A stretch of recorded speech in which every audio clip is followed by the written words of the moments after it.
ہاں غلام تھے بیچارے یا نوجوان تھے.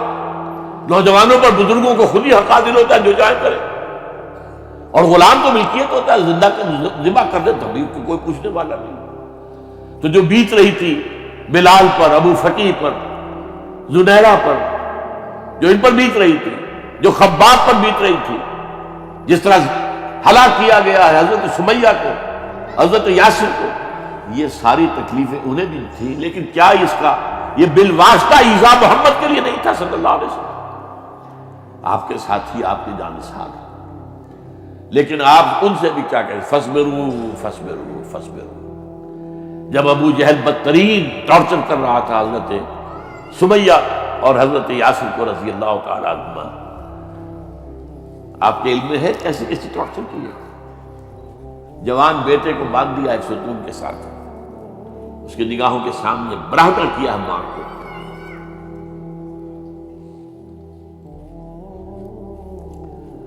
ہاتھ میں ایک مورتی ہے. جب تنگ آ گیا، ستا کر تنگ کر کے مار مار کے حضرت سمیہ ٹس سے مس نہیں ہو رہی. کہتا ہے تم ایک دفعہ کہہ دو سمیہ کہ ہاں اس مورتی میں بھی کچھ ہے، میں تمہیں چھوڑ دوں. انہوں نے تھوک دیا، برچھا مارا ہے شرمگاہ کے اندر.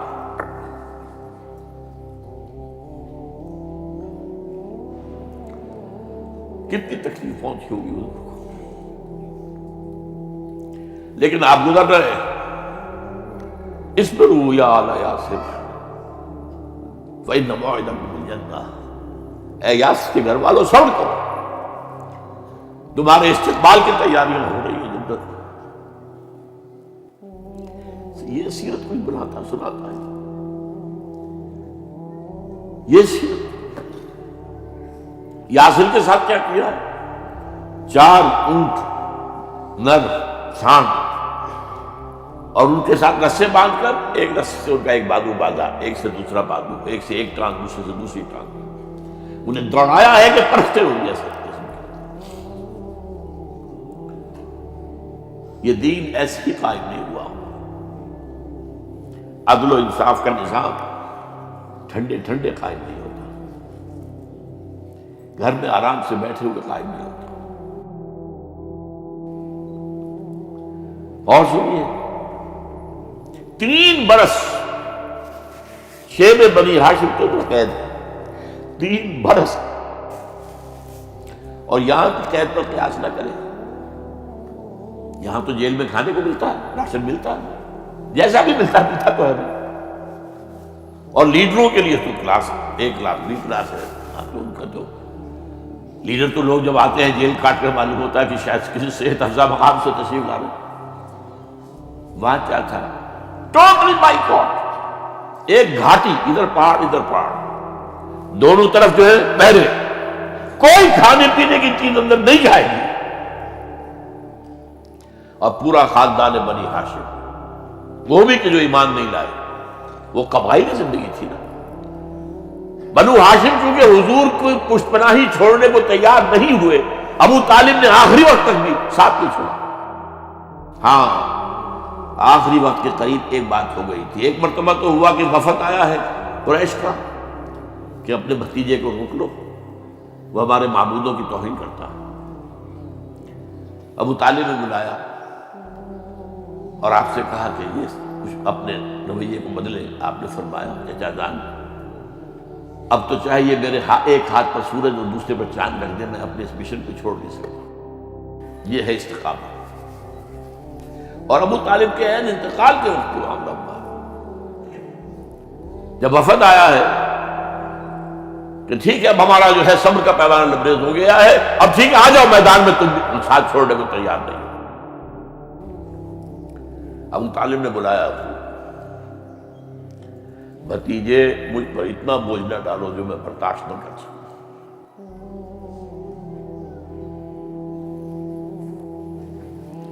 حضور کی آنکھوں میں آنسو آ گئے.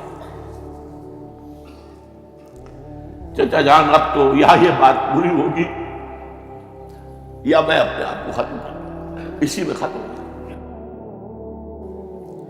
12 شیب بنی ہاشم میں 3 برس اس حال میں گزرے ہیں ٹوٹل بائیکاٹ، کوئی کھانے پینے کی۔ کچھ لوگ تھے شریف النفس، مثلا حکیم بن حزام تھے رضی اللہ تعالیٰ، اور بعد میں ایمان لے آئے۔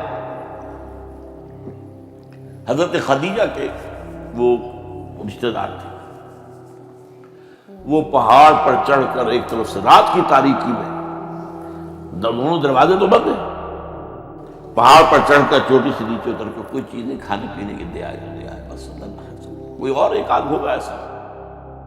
یہاں تک نوبت آئی ہے کہ بنی ہاشم کے یہ پھول جیسے بچے معصوم بھوک سے بلبلا رہے ہیں، اور اس کے سوا کچھ نہیں ہے کہ سوکھے چمڑے ابال کر اس کا پانی ان کے حلق میں ٹپکا دیا جائے۔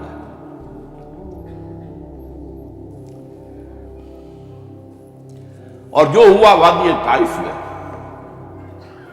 جب مکے والوں نے فیصلہ کر لیا کہ آپ قتل کر لو، ابو طالب بھی فوت ہو چکے، اب کوئی اندیشہ نہیں، کوئی خانہ جنگی شروع نہیں ہوگی، کوئی انٹرا ٹرائبل وار نہیں ہوگی، تو آپ طائف گئے ہیں۔ شاید وہاں کے 3 سردار تھے بڑے، اور یہ طائف اصل میں قریشی کا سمجھیے کہ یہ ان کا گرمیوں کا یہ صحت افزا مقام تھا۔ یہ تمام جو سردار تھے مکے کے، ان کی جائیدادیں وہاں تھی، باغات تھے، اور وہاں کے بھی 3 سردار تھے، تو شاید ان میں سے کسی کو اللہ توفیق دے دے۔ وہاں گئے ہیں اور صرف ایک ساتھ ہیں، حضرت زید بن حارثہ، حضرت ابو بکر بھی ساتھ نہیں، سائے کی طرح ساتھ رہنے والا بھی ساتھ نہیں تھا۔ وہاں جا کر جو آپ نے تینوں سے بات کی ہے، تینوں نے وہ باتیں کہی ہیں جو کلیجے کو چیر جائیں۔ تمہارے سوا کوئی اللہ کو نہیں ملا تھا رسول بنانے، جاؤ چلے جاؤ۔ ایک کہتا ہے فوراً چلے جاؤ یہاں سے، اس لیے کہ ہو سکتا ہے کہ تم سچے ہو تو کہیں میں تمہاری توہین نہ کر دوں، اور یہ بھی ہو سکتا ہے تم جھوٹے ہو تو جھوٹے کو میں منہ نہیں لگانا چاہتا۔ 3 دن کی یہ سختی، اور اس میں کیا ہو رہا ہے، اسٹریٹ ارچنز جو کہلاتے ہیں ہمارے، ٹھوکرے گلیوں کے، انہیں اشارہ کر دیا ذرا ان کی خبر لو، اب وہ پتھراؤ کر رہے، جیسے ہمارے ہاں کوئی آ جاتا ہے، کوئی نیم پاگل یا کوئی اور کسی طرح کا مست قسم کا آدمی، اور اس کے اوپر چھوکرے چاروں طرف ہوں اور ستا رہے ہوں۔ یہ نقشہ تھا، اور طائف کی گلیاں تھیں، اور محبوب رب العالمین تھے۔ ادھر سے پتھر آ رہے ہیں تو زید بن حارثہ رکاوٹ بن گئے، لیکن پیچھے سے آ رہے ہیں، وہ کیسے روکیں گے؟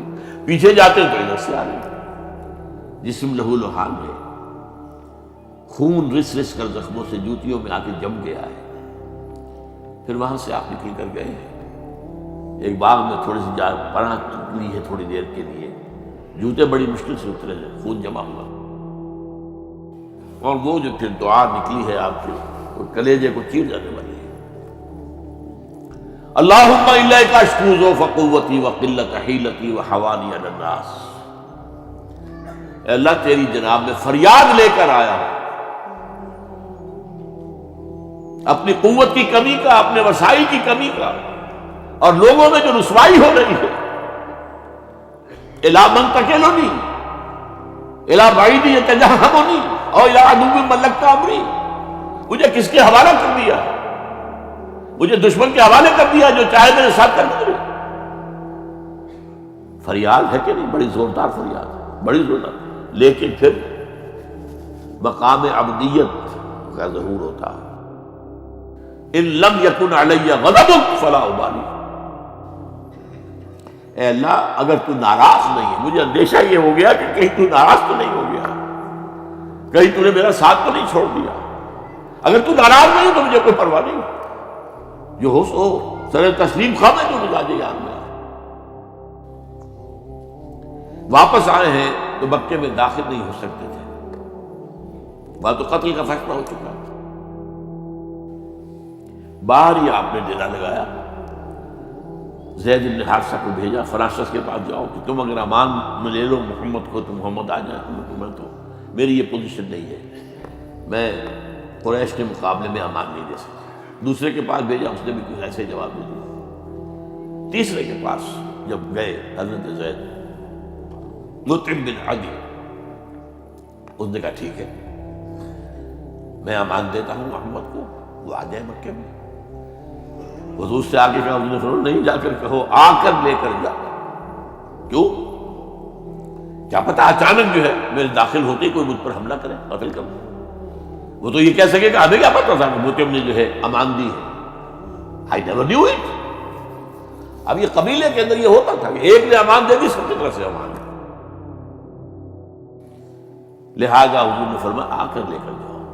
وہ اپنے 6 بیٹوں کو ہتھیار سجا کر لے کر آیا ہے اور پھر لے کر گیا حضور کو، کہتا ہوا گزر رہا ہے راستے میں، لوگوں سن لو محمد میری امان دی ہے صلی اللہ علیہ وسلم۔ اس لیے آپ کو مکے کے اندر پھر 2-2.5 سال مزید رہنے کا موقع ملا ہے، اور اتنا بڑا احسان آپ نے مانا پھر مطعم بن عدی کا کہ غزوہ بدر میں جب 70 اسیر تھے قریش کے حضور کے پاس، تو آپ نے فرمایا تھا کہ اگر آج مطعم زندہ ہوتا اور وہ سفارش کرتا تو میں ان سب کو چھوڑ دیتا بغیر کسی فدیے کے۔ بہرحال یہ چند باتیں میں نے آپ کو بتائی۔ باقی تو یہ کہ غار ثور ہے کیسی کیسی، اور پھر غزوہ بدر سے پہلے کی رات ہے، اور وہ آپ کا زندگی کا طویل ترین سجدہ ہے اس میں، جہاں تک یہ الفاظ بھی آپ نے کہہ دیا اللہ اگر کل یہ جو 313 یہاں جمع ہیں اگر یہ ختم ہو گئے تو پھر قیامت تک تیرا نام لینے والا کوئی نہیں ہوگا، میں آخری رسول اور میری یہ 15 برس کی کمائی ہے۔ اس وقت کہا حضرت ابوبکر 2 پیر ڈار کی حیثیت سے کھڑے تھے کہ حسبک حسبک حضور بس کیجئے بس کیجئے۔ بہرحال بدر ہے، احد ہے، زخمی ہوئے ہیں، دندان مبارک شہید ہوئے ہیں، خون اتنا بہا ہے کہ بے ہوش ہو گئے ہیں، اور خبر ہو گئی ہے کہ آپ شہید ہو گئے۔ یہ سب کچھ، اور سب سے بڑھ کر حمزہ کی لاش سامنے آئی۔ کیسی لاش؟ ناک کٹی ہوئی ہے، کان کٹے ہوئے ہیں، پیٹ چاک کر کے کلیجہ چبایا ہوا ہے۔ کس طرح برداشت کیا ہوگا آپ نے؟ اپنے اوپر تاری کر کے دیکھیں، یہ حمزہ کون ہے؟ چچا ہے، دودھ شریک بھائی ہے، خالہ کا بھائی ہے، ساتھ کا کھیلا ہوا ہمجولی ہے، اور اس کی لاش آئی۔ جو قلب اطہر پر بیت رہی تھی وہ مدینے میں آ کر ایک ماحول بدلا ہوا تھا، تب وہ بات سامنے آ گئی۔ جب آپ مدینے واپس تشریف لائے ہیں تو ظاہر بات ہے کہ زیادہ انصار کے لوگ تھے جو شہید ہوئے تھے۔ بدر میں مہاجرین تو میرے خیال ہے 1/4 تھے نمبر کے اندر، 3/4 تو انصاری تھے۔ اسی طریقے سے احد کے اندر معاملہ ہے، تو مختلف گھروں سے عورتوں کے بین کرنے کی آوازیں آ رہی تھی، اس لیے کہ اس وقت تک بین کرنا حرام نہیں قرار دیا گیا تھا، ممنوع نہیں تھا۔ آوازیں سن کر حضور کی زبان مبارک سے نکل گیا اما حمزہ تو فلا بواکی لہو، ہائے حمزہ کے لیے تو کوئی رونے والی بھی نہیں ہے۔